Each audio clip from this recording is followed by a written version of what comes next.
My name is Noor Mirza-Rashid, and I'm a high school journalist from Toronto, Ontario. This interview is with Vicky Mochama, a Canadian opinion journalist whose work has been featured in the Toronto Star, Vice, the Washington Post, and more. Opinion pieces are an extremely important and prevalent form of journalism, but are often underrepresented in high school newspapers. In this video, Vicky and I discuss choosing topics, the writing process, and advice to aspiring opinion writers. Enjoy. Hi, Vicky. Thanks so much for doing this again.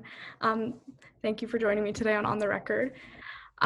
So I'm a high school journalist, and after I joined my school newspaper this year and started to write, I found myself writing opinion pieces a lot. And my newspaper had never published opinion pieces before. So besides reading work by journalists like you, I had no resources or ideas how. So in this episode of On the Record, I think we hope to get your advice and your insight onto opinion piece writing and hopefully help reach other high school journalists and share information and stuff. Oh, great. Let's go for it. Okay, so if you don't mind, if we can get started, do you want to just tell me a little bit about how you got into journalism? Yeah, so I got into journalism. I've always wanted to be a writer, and I always wanted to, put something out into the world through the newspapers because I'm a big news junkie and always have been. So I got into it just, kind of slowly freelancing after a couple of years of trying to work in advertising and marketing and charity work.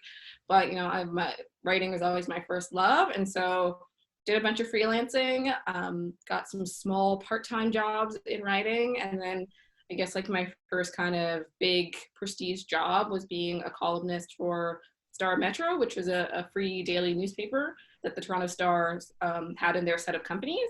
And that was kind of like, every day writing opinions, interviewing people, going to events, thinking about stuff, and getting to do journalism from the opinion side of things, which is very interesting and super different from reporting.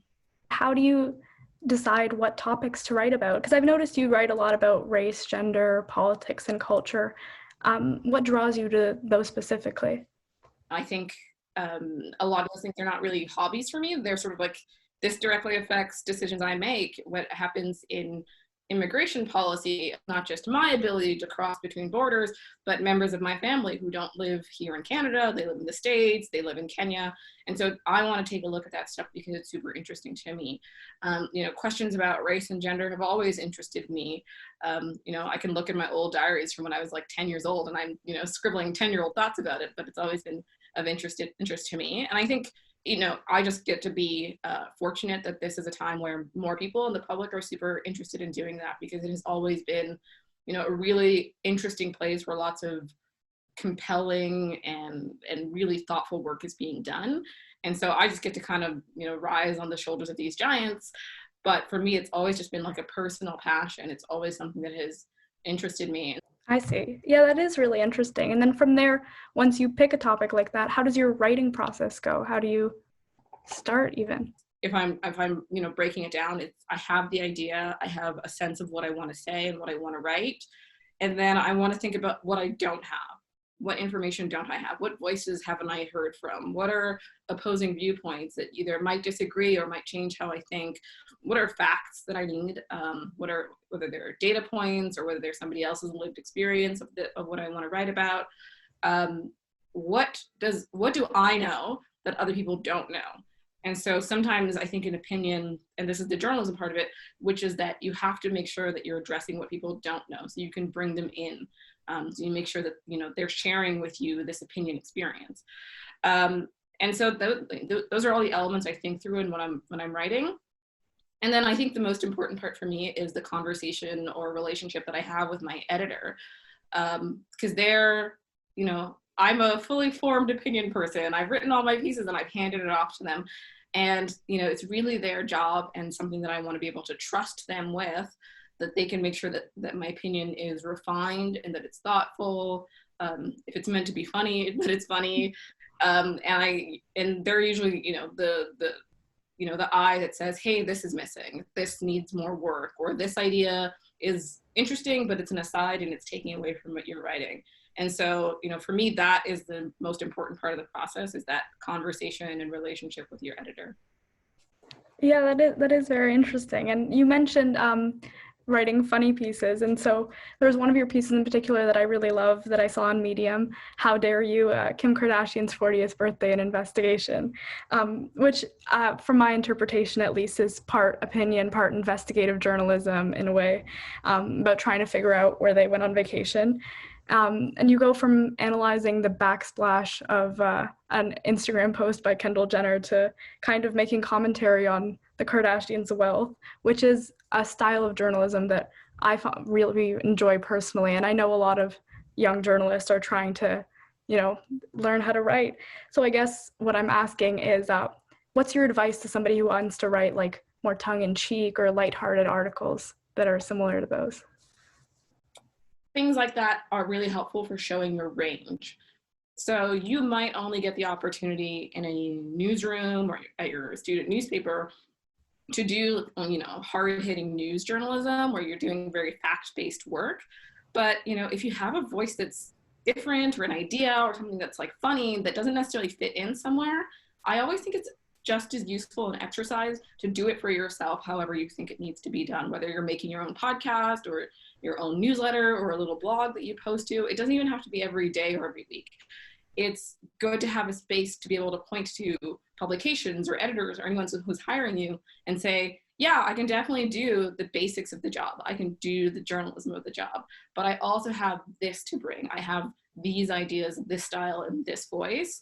And, I find when the right opportunity comes along, people, the right person will be interested in both, that they'll want what you bring as a journalist as well as what you bring as your voice. And so it takes time for sure. I don't think it's not like a money-making strategy for anybody, but I think it's good to do. I think it's always good to remember that you have a specific voice and you're not necessarily just the format of journalism.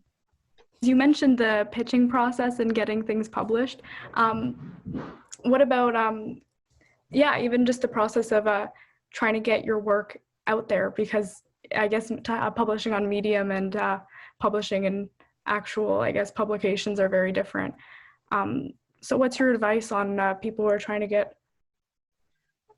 Yeah, in opinion, I think a really solid one is that if you're pitching or reaching out to an editor, you're really not going to get a lot more attention if you're doing it to them when the news is happening. Election night is, for example, not the time to pitch an editor about your opinion about the election. By the time they've reached that day, they have everybody that they need, and it's harder for them to kind of think through how they might want to publish you. I think it's easier to pick a quieter time or a downtime to start building that relationship. And, when you're pitching, if you're pitching about a personal experience, you want to be able to share, a little bit of that with them and then offer them the opportunity to give you feedback. They might not necessarily want it then, but, by opening up that door saying like, this might not be for you right now, but, if you ever need a voice like this, this is what I bring to the table.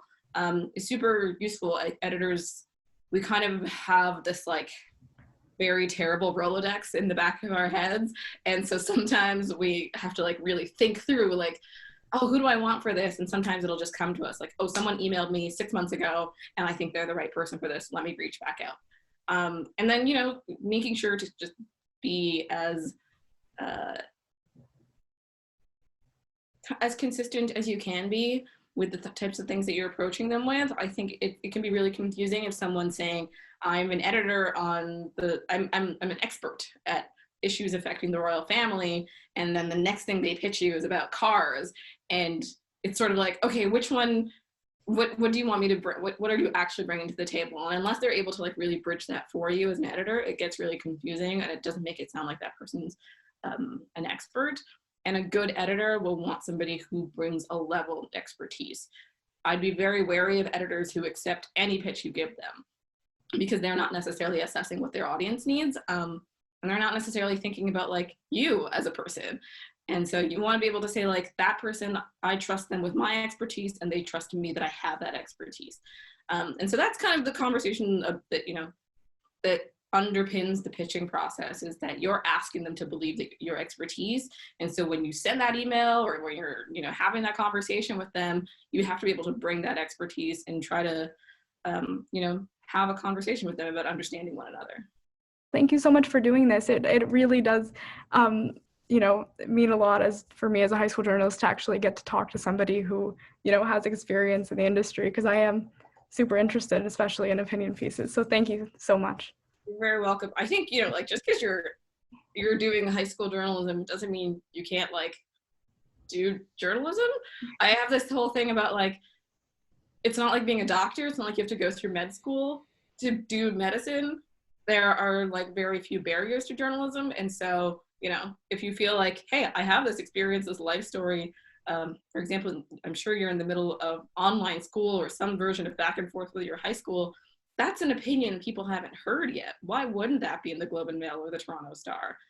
Sharing the voices of you in your life at the moment right now is a level of expertise that no journalist, working has, because they're not in high school. They can report on it, but they can't give that, the opinion that you have sitting in your chair. And so I just believe that like in journalism, you can do it the second you think about it. It's just a matter of like figuring out how you want to do it. My name is Noor Mirza-Rashid, and this has been an episode of On the Record, a video series by the Canadian Youth Journalism Project.